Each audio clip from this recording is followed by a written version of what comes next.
Welcome back to a professional match of StarCraft 2. Now what I've got for you today, it's supposed to be an excellent game of Terran versus Zerg.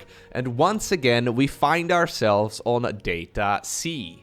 Now, I can't help but notice, since we just got 7 new maps in StarCraft 2, and I haven't even casted a game on every single one of the new ones yet, but I can't help but notice that so far, at the very least, in the first 2 weeks, all of the best games have all been played on Data C, which is kind of cool. Anyways, I haven't seen this game yet, so let's find out together. First off, in the bottom left-hand corner, playing right here with the red Terran SCVs, we have one of the most creative Terran players from South Korea, and his name is GuMiho.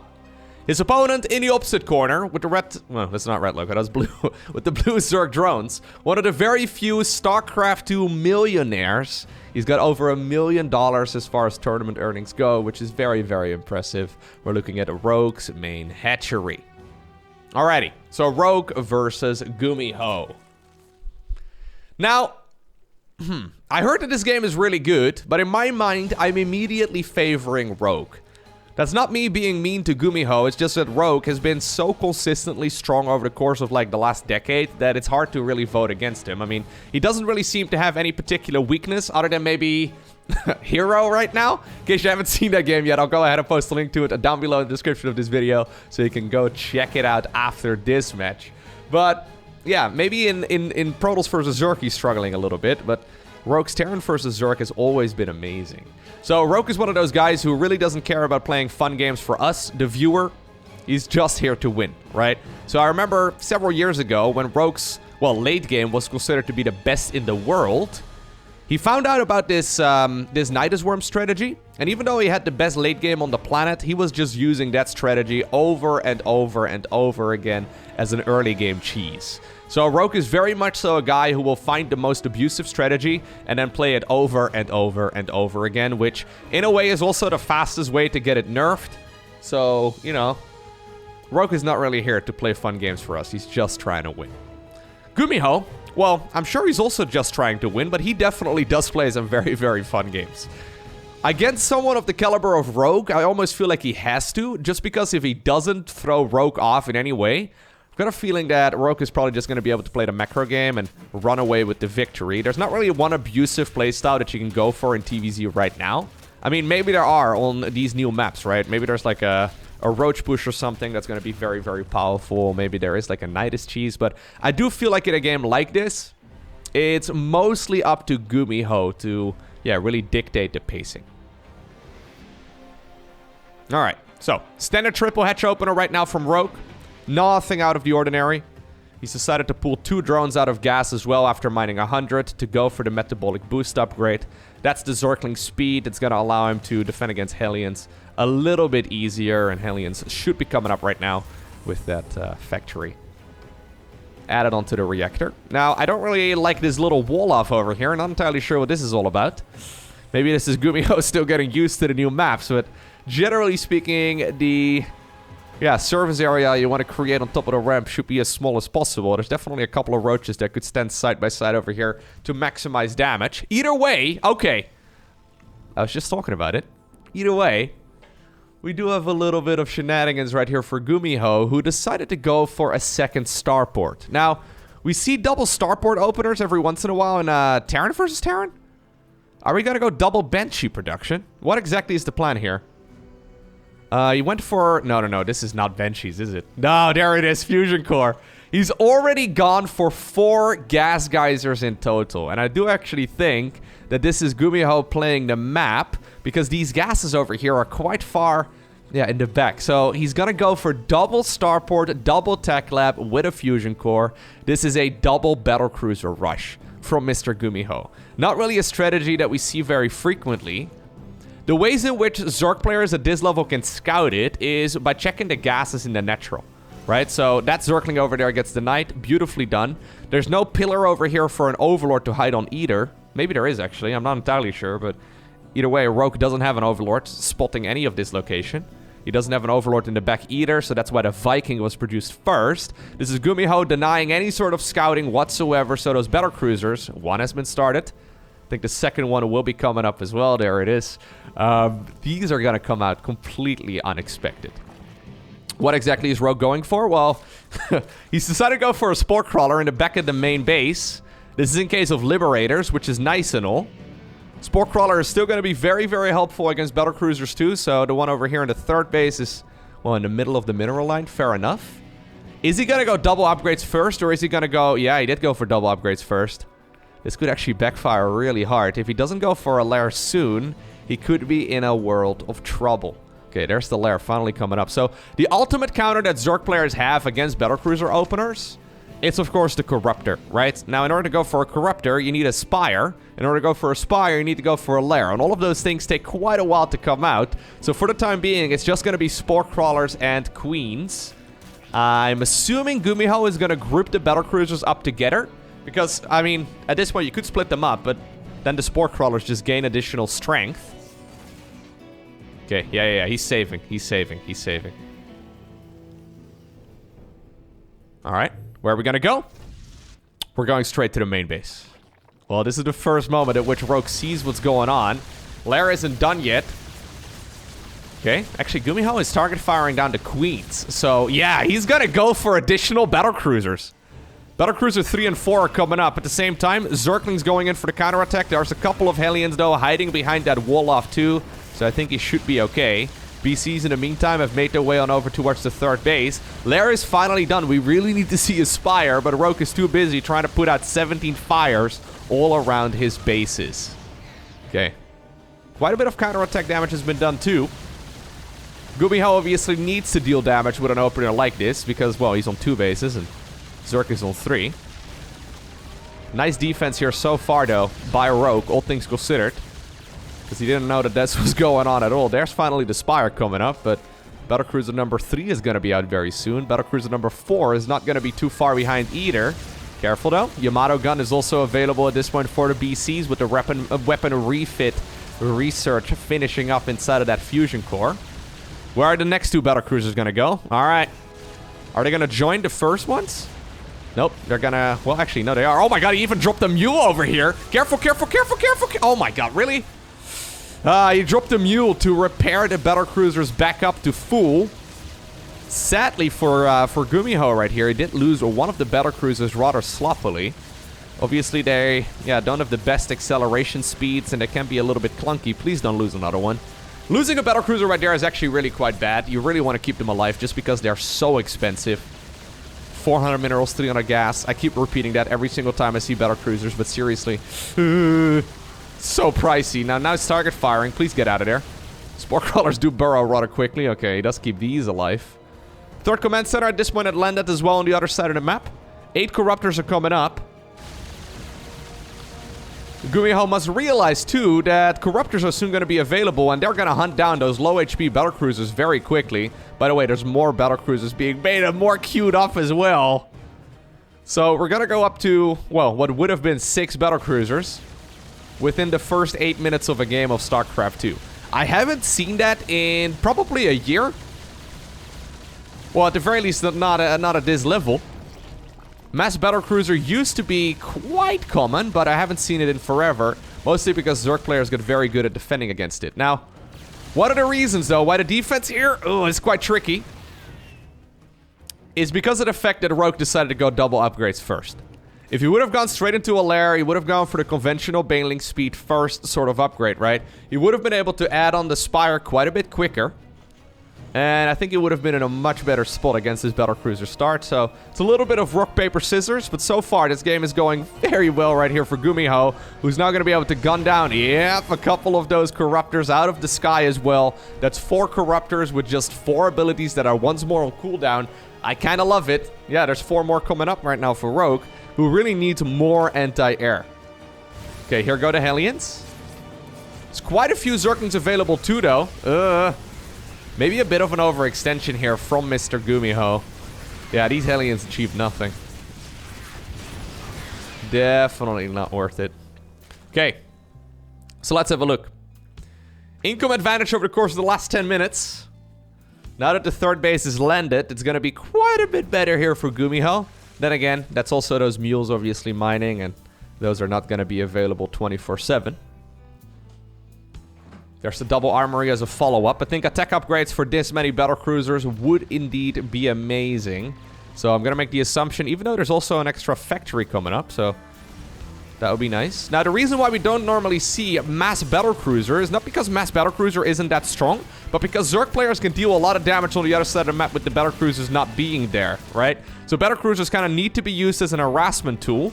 And now in the meantime, even though there is a Battlecruiser up here desperately trying to kill those Zerglings, 17 SCVs have already gone down, which is a lot, right? So there is a little bit of a dance over here at the front. Transfuses are trying to keep those Spore Crawlers alive, so that's Rogue just buying time. And this is actually some killer damage right here that the Zerg player is dealing. 18 SCVs for a small group of Zerglings. Very, very nice. Yep. No, actually. We're gonna go just straight up for mech upgrades? Interesting.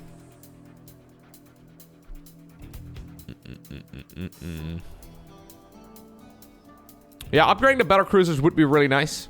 The thing is, the Battlecruisers benefit from the weapons very nicely, right? The thing is, they every single missile that they shoot is gonna get +1 damage, or +2 damage, or +3 damage, depending on the upgrades that you're at, and since they fire extremely quickly, it makes a lot of sense.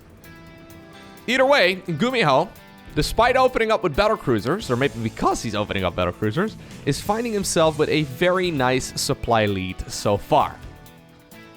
Rogue, though, doing a great job just maneuvering around the Spore Crawlers, making it look like he's got about 20 of them. He's just constantly repositioning that static defense, or quote-unquote static defense. Yeah, doing a great job just constantly zoning away, right? So every time GuMiho enters a base, he sees that there's a whole lot of units already waiting for him, and he doesn't really want to dive too deep. The tactical jump that these Battlecruisers have, it's on a 1-second delay, and during that 1 second, those Terran units can still deal damage. Or sorry, those Zerg units can still deal damage. And we're gonna reach critical mass here at some point, where there's gonna be enough Queens and enough Corruptors available to just kill the Battlecruiser while it's mid-jump during that 1 second that it's offline for. Anyhow, a couple of Hellbats being annoying. Both at one of these top bases, as well as these, well, apparently Zerglings that were running, or ready for the run-by at the bottom section of the map too. Either way, looks like it's going to be a mechanical transition right now from GuMiho. So going from a mass starport approach, he's going to go for factories instead. Now, this is what I'm talking about, yep. So that was still a worthwhile trade, though, for the Terran player. A load of Corruptors ended up going down at the cost of one more Battlecruiser. I know it feels bad as a Terran, but that was still a healthy chunk of Corruptors going down. It's not like Rogue's economy here is particularly impressive. Normally against heavy mech, Zerg players like to have upwards of like 100 drones, so they can just remake those sort of armies, but Rogue instead is going to opt for a smaller economy and a more, well, it's not really him opting for it, it's mostly him being forced into it, but he's going to go for a higher quality army instead. So we have 6 Infestors coming up together with Burrow, as well as Neural Parasite. So Infestors can temporarily take control of Battlecruisers and use their abilities too, while underground, if they manage to get that skill off. Imagine a bunch of Neurals on a bunch of those Battlecruisers, then the Battlecruisers Yamatoing each other, then the Corruptors coming in as well, swooping in to kill all of the remaining BCs. It's a very risky move, and I wouldn't mind seeing a couple of Ravens added into the mix, or maybe some additional command centers for some orbital scans. Obviously, this is not really a unit composition, though, that you can just, you know, add on a ton of command centers in as well, just because, well, command centers are quite expensive, but GuMi is still making a couple of them. I don't mind it.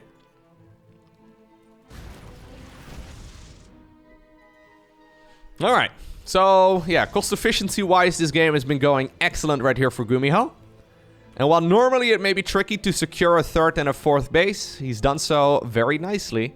Despite the fact that he opened up with a mass Battlecruiser start, yeah, he's transitioning towards a nice mecha game, which is fantastic. This is not like an all-in-y type of Battlecruiser opener necessarily. He actually was playing Macro as a follow-up, which is fantastic. Look at all this as well. Smart servos, Infernal Pre-Igniter, going double Thor right now, probably to try and deal with those Corruptors. He's got the Cyclone upgrade already done too. He's going for basically everything that we never see Terran players play in 2022, which is one of the main reasons why I love watching GuMiho. He's showing us that, sure, maybe everyone's sort of playing the same thing, right? With Marine, Widowmine, Siege Tank into Mass Ghost, and loads of orbital commands. You can also play a variety of things, which is fantastic. Dude, he's getting a lot of efficient trades here. Yeah, 10,000 minerals down on the dot for the Zerg player. Who's now going into a Greater Spire too, by the way. That's nice.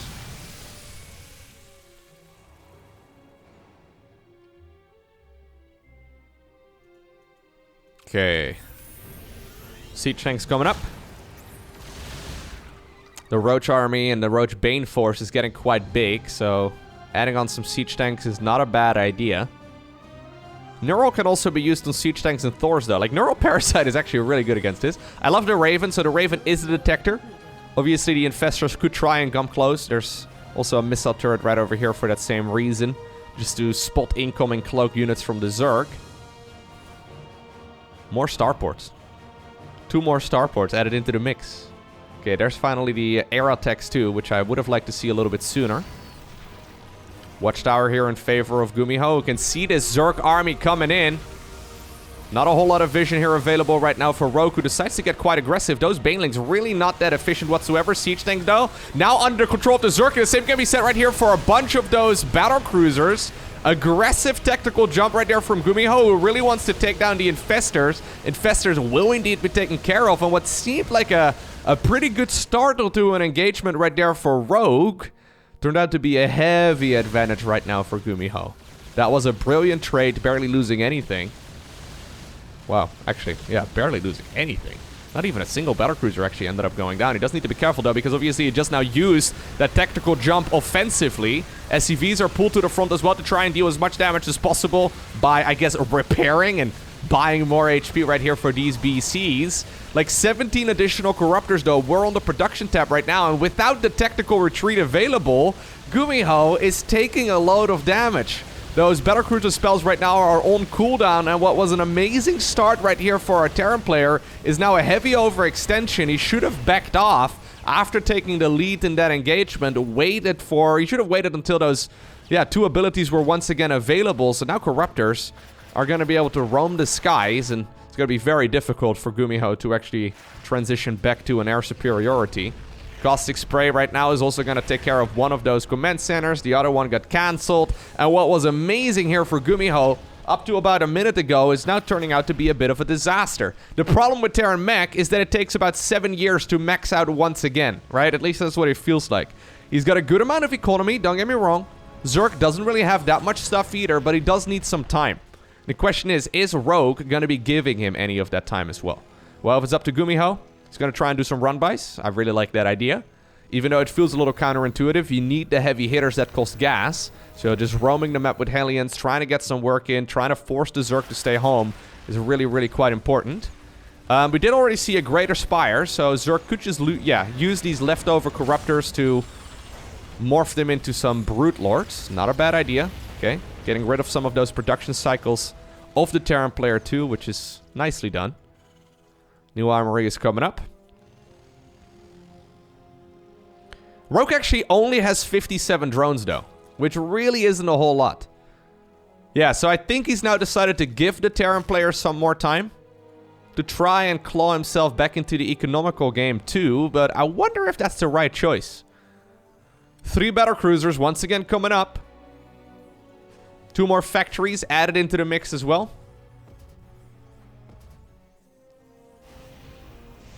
GuMiho is forced to spend his bank.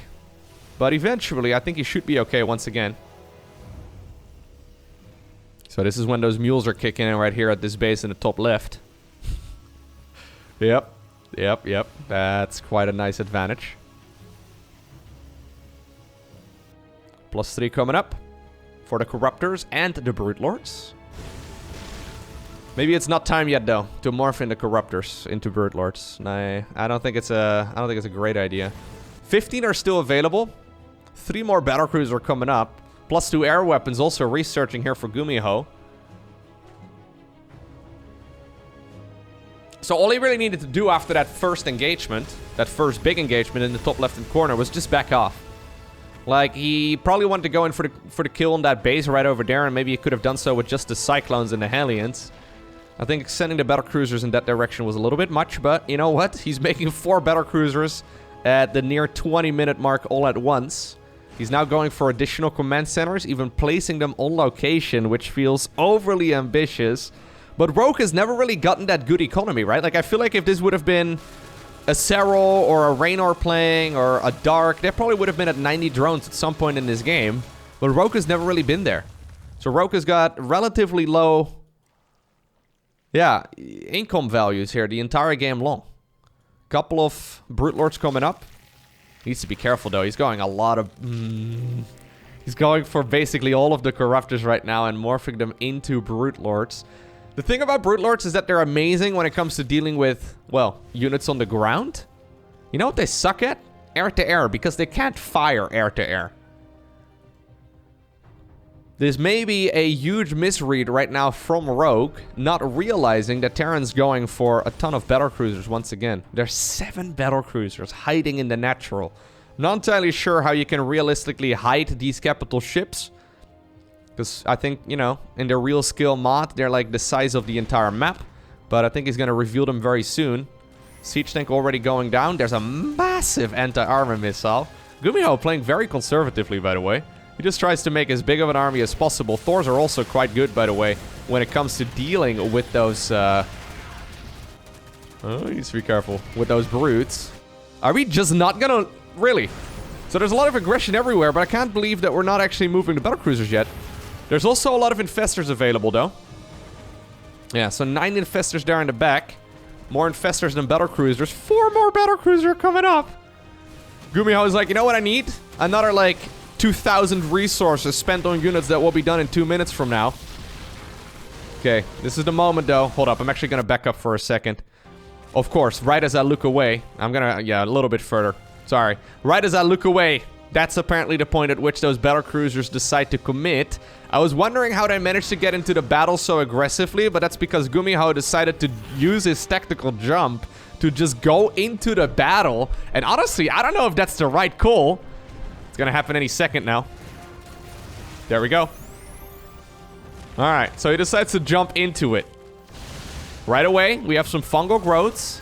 There's plenty of energy available too to go for some neural parasites. Yamato cannons though have already been used. Spore crawlers added into the mix as well, moving them to the front. I honestly love what Mr. Rogue is doing in this game with the spore crawler movement. Constantly uprooting them, constantly making it look like there's way more spores than there actually are. Either way, during all of this, Zergling run-bys ended up taking care of quite a few SCVs too. But at the very least, so far, the Battlecruisers reign supreme. He needs to be careful. Don't overextend, please. You never know exactly how many Corruptors there still are. I mean, he saw that there were a bunch of... but you never know if there's like 90 drones, right? He saw, obviously, the Battlecruisers. Or, sorry, the Brute Lords. But you never really know exactly how many of those Corruptors there still are in the skies. Either way, the army right now from Rogue is going to be Brute Lord, Corruptor, Infestor. Whereas GuMiho is going for like Thor, Hellbat. There's a Raven, and then a whole lot of Battlecruisers as well. A few siege tanks are coming up.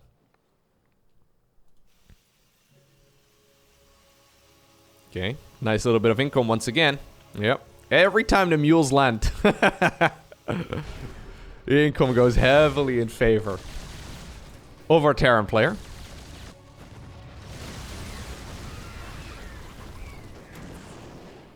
Yeah, these are +3 Zerglings, but they don't have full armor upgrades, so they actually die quite easily.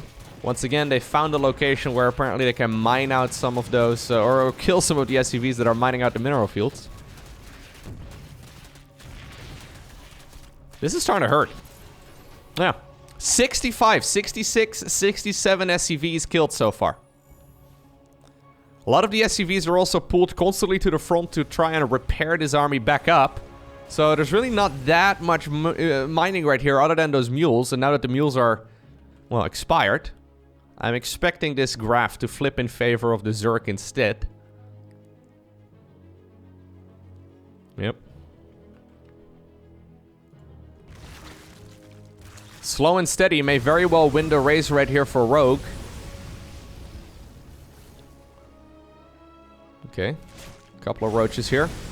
Yeah, against Blue Flame Hellions that are well upgraded. Well, Hellbats especially. Yeah, they're gonna get roasted very fast. Hive in the main base. This is a pretty chunky Terran army, though. The Zerg force is actually very slow right now, right? So the Brute Lords, they're almost being baited towards the main base, and that's exactly what GuMiho wants. He wants to bait all of the Brute Lords towards the main base to try and just get a better engagement at the front. Rogue, though, not taking the bait. Instead, making sure right now that the Terran army is forced to back off. Roaches, instead, are going to be tasked with cleaning all of this up, but that was still quite expensive. Greater Spire at this point is gone. Yeah, there's no other Spire available anymore. I think even the spawning pool got killed, didn't it? Yeah, there's no spawning pool available either. Okay. There's a new Spire coming up. There might be this awkward moment where Rogue doesn't realize he doesn't have a spawning pool. You need a spawning pool for Spore Crawlers, Spine Crawlers, Queens, Zerglings. Obviously, to a lesser extent, Banelings as well. So you need a whole lot of... Yeah, you need a whole lot of those... Zerg... Or for a whole lot of those Zerg units, rather, you do need a spawning pool. And in the mid-game...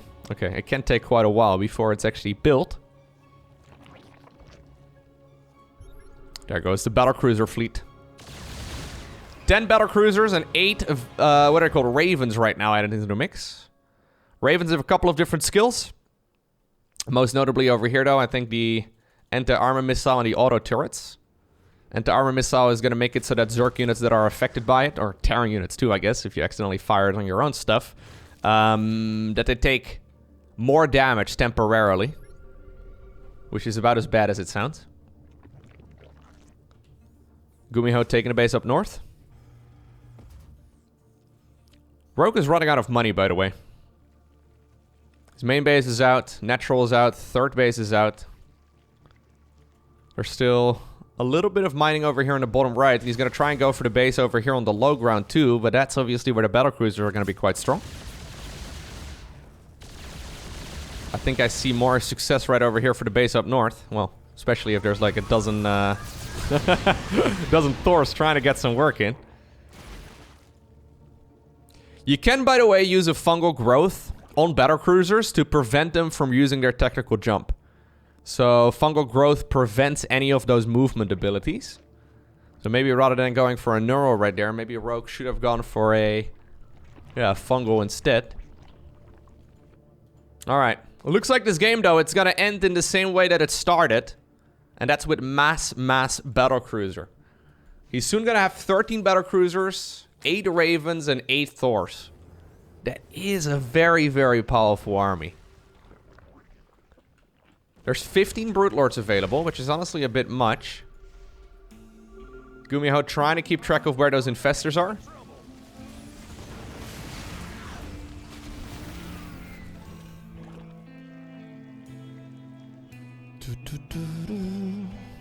These are some very expensive armies too, by the way. The banks that these guys have, barely gonna be able to replace like a handful of units. Now this is obviously where those, okay, here's the anti-armor missile coming up. This is obviously where those brutes are awesome, right? When like the Thors are stuck in the back because the, oh my god. Hold that thought, because apparently the time to fight is right now as all of the Battlecruisers show up. Yamato cannons once again being used. Keep in mind, though, these Battlecruisers have no way to get on out of here. Neural Parasites once again being used. Corruptors desperately trying to target fire down whatever they can. Ravens right now, though, are using their interference matrices on the Infestors, too. So no additional spellcasting for them for at least a little while. And I think that GuMiho just cleared up this army quite smoothly. GG is called, and GuMiho obtains the victory. I haven't seen a game like this in a very long time, especially at this level. That's almost unheard of. This is one of the main reasons why I love having new maps in StarCraft 2. It just levels the playing field a little bit, you know? At some point, all of the maps are very well figured out. All of the players know exactly when they need to scout for what. But in this particular game, GuMiho went for a risky opener. You know what? It paid off. Hey, if you made it all the way until the end of this video, please take the 1 second that it takes to hit the like button. Thank you.